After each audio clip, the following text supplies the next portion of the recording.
बार की बात है, रमन शादी के बाद पहली बार अपनी पत्नी सीमा के साथ उसके मायके जाता है। सीमा के मायके वाले रमन की खूब खातिरदारी करते हैं। अगले दिन रमन अपनी पत्नी सीमा को लेकर वापस घर के लिए रवाना हो जाता है।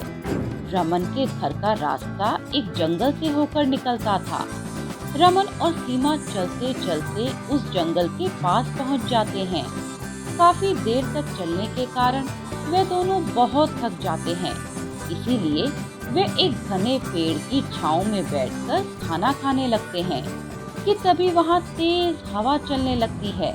ऐसा लगता है कि बहुत तेज बारिश आने वाली है। तुम सही कह रही हो, बारिश का कोई पता नहीं कब शुरू हो जाए। हमें कुछ देर यहीं रुकना चाहिए। ठीक है, पर हम रुकेंगे कहाँ? तभी रमन को एक झोपड़ी दिखाई देती है और वे दोनों उस झोपड़ी के पास जाते हैं। तभी वहाँ जोरों की बारिश शुरू हो जाती है। वे दोनों झोपड़ी के अंदर चले जाते हैं। झोपड़ी में एक घड़े के अलावा और कुछ नहीं था। शाम हो जाती है, पर बारिश रुकने का नाम ही नहीं लेती। इसीलिए रमन और सीमा रात उस झोपड़ी में ही बिताने का फैसला करते हैं। रात तक बारिश भी रुक जाती है। सुनिए जी, बारिश तो रुक गई है, क्यों ना हम घर चलें? सभी हमारी राह देख रहे होंगे। अरे नहीं नहीं, तुम नहीं जानती, ये जंगल का रास्ता बहुत ही खतरनाक है। सुना है यहाँ भूतों का साया भी है। ठीक है, तो हम सुबह होते ही घर के लिए निकल जाएंगे। रमन और सीमा उस झोपड़ी में ही सो जाते हैं। करीब आधी रात को सीमा को बहुत प्यास लगती है। वे उठकर पानी तलाशने लगती है, पर उसकी बोतल में पानी नहीं होता। तभी उसे याद आता है झोपड़ी में एक घड़ा था।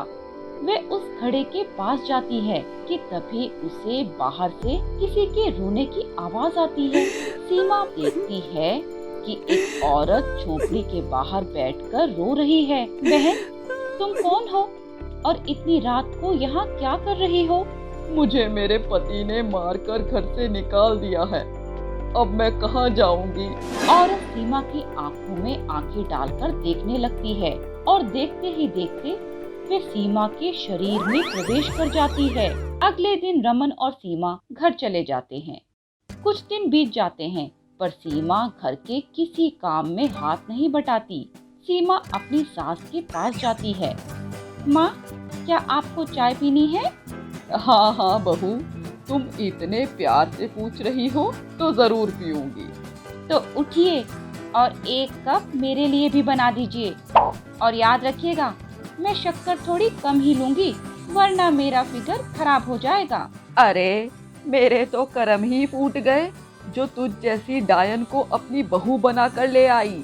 सीमा को यह बात सुनकर बहुत गुस्सा आता है, इसीलिए वह अपनी सास को हवा में लटका देती है।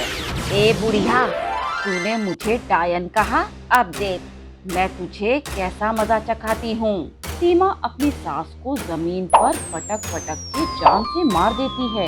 रमन के पिता यह सब देख लेते हैं। वे रमन को पूरी बात बताते हैं। धीरे धीरे यह बात आग की तरह पूरे गांव में फैल जाती है। सभी लोग बहुत घबरा जाते हैं। रमन और उसके पिता बहुत दुखी हो जाते हैं। तभी रमन के पिता को एक तरकीब सूझती है। वे घर के मंदिर से बजरंग बली की मूर्ति लेकर रमन को देते हैं और सीमा के सामने चले जाते हैं। सीमा अपने ससुर को पेड़ से लटका देती है। अबे बूढ़े, तू मुझसे पंगा क्यों ले रहा है? भूल गया क्या बुढ़िया का क्या हाल किया था मैंने? हाल तो बेटे अब तेरा बेहाल होगा। बजरंग बली की पावर तुम क्या जानो चुड़ैल। जय बजरंग बली, जय बजरंग बली, जय श्री राम, जय श्री राम। ऐसा कहकर रमन हनुमान जी की मूर्ति सीमा के हाथ में पकड़ा देता है। तभी डायन सीमा के शरीर को छोड़कर बाहर आ जाती है। तभी गांव वाले जय हनुमान जी के नारे लगाने लगते हैं, जिस कारण डायन जलकर राख हो जाती है और सभी लोग खुशी खुशी अपना जीवन व्यतीत करने लगते हैं। अगर आपको यह वीडियो पसंद आया हो तो इसे लाइक कीजिए, चैनल सब्सक्राइब कीजिए और हमारे लेटेस्ट वीडियो सबसे पहले देखने के लिए बेल आइकन दबाना ना भूलें।